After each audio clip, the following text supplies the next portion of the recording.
تعمیر کعبہ۔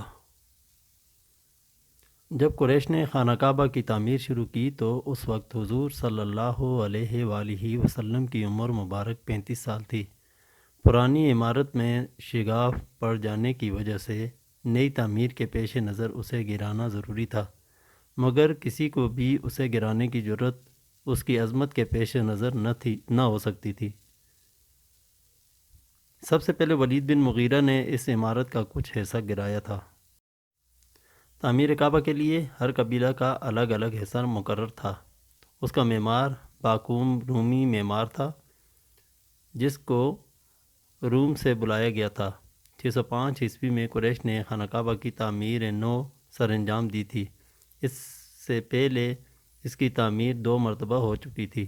سب سے پہلے اس کی تعمیر حضرت آدم علیہ السلام نے کی تھی، اور دوسری بار اس کی تعمیر حضرت ابراہیم علیہ السلام اور حضرت اسماعیل علیہ السلام نے حضرت عیسیٰ علیہ السلام سے 2500 سال پہلے کی تھی۔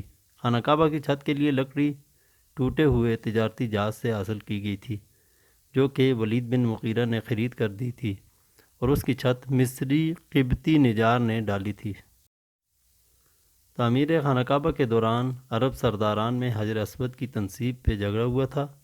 وہ آپس میں 5 دن تک جھگڑتے رہے۔ اس بات پر قریش کے قبیلوں نے قسم کھائی تھی کہ اگر متفقہ فیصلہ کیے بغیر کسی نے ایسی جرأت کی تو اس کو قتل کر دیں گے، اور اس کے لیے یہ قسم انہوں نے خون سے بھرے پیالے میں اپنی انگلیاں ڈبوئی تھیں۔ امیہ بن مغیرہ نے جھگڑا ختم کروایا تھا۔ اس وقت اس کی عمر 70 سال تھی۔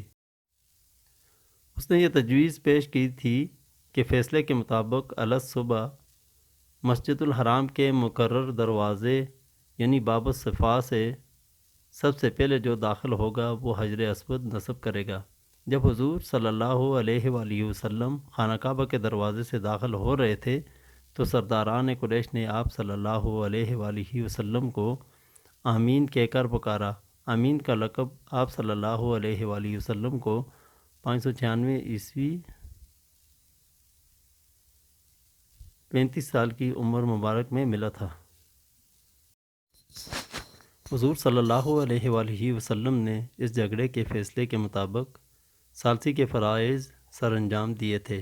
جب حجر اسود کو حضور صلی اللہ علیہ وآلہ وسلم نے اٹھا کر اپنی چادر مبارک میں رکھا اور اس کے کناروں کو سارے قبائل نے مل کر اٹھایا تھا، جن میں عتبہ بن ربیع، ابو زمعہ، ابو حذیفہ بن المغیرہ، قیس بن عدی، قیس بن عمر بن مخزومی نے چادر کو تھاما تھا اور اسے اس کے مقام میں تنصیب پر لے گئے تو حضور صلی اللہ علیہ وآلہ وسلم نے وہ پتھر اٹھا کر اپنی اصل جگہ پر پیر کے دن نصب کر دیا۔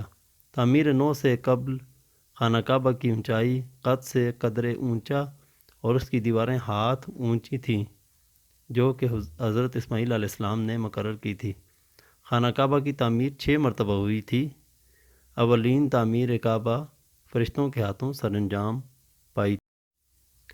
تعمیر کعبہ 5ویں مرتبہ حضرت عبداللہ بن زبیر رضی اللہ تعالیٰ عنہ نے کی تھی، اور اس میں تبدیلیاں بھی کی تھیں۔ 6ٹھی مرتبہ خلیفہ عبد الملک بن مروان کے حکم سے انجام پائی۔ اس نے رسول اللہ صلی اللہ علیہ وآلہ وسلم کے زمانہ کی حالت میں دوبارہ بحال کر دیا تھا، اور اس تعمیر کعبہ کے لیے حلال کی کمائی، سود سے پاک کمائی، ناحق مال سے اجتناب، یہ سب کرنے کے لیے قریش نے متفقہ فیصلہ کیا تھا۔ خانہ کعبہ کی اونچائی 15 میٹر، خانہ کعبہ کی لمبائی اور چوڑائی، حجر اسود والی اور اس کے سامنے والی جنوبی اور شمالی دیواروں کی لمبائی 10-10 میٹر، مشرقی اور مغربی دیواروں کی لمبائی 12 میٹر ہے۔ خانہ کعبہ کا دروازہ سطح زمین سے 2 میٹر بلند ہے۔ حجر اسود مطاف کی زمین سے 1.5 میٹر بلندی پر نصب ہے۔ عتیم سے مراد کمی مال حلال۔ قریش نے شمال کی جانب سے 6 ہاتھ کم لمبائی کر دی اور اس کو عتیم قرار دیا گیا۔ تعمیر کے وقت کلید برداری کا منصب حضرت عثمان بن طلحہ کے پاس تھا، جو کہ نسلاً در نسلاً چلا آ رہا تھا۔ زائرین بیت اللہ کو پانی پلانے کا عہدہ حضرت عباس بن عبد المطلب کے پاس تھا۔ واقعہ حجر اسود کے بعد مقدمات کے فیصلوں کے بارے میں حضور صلی اللہ علیہ وآلہ وسلم کو نیا حاکم بنایا گیا تھا۔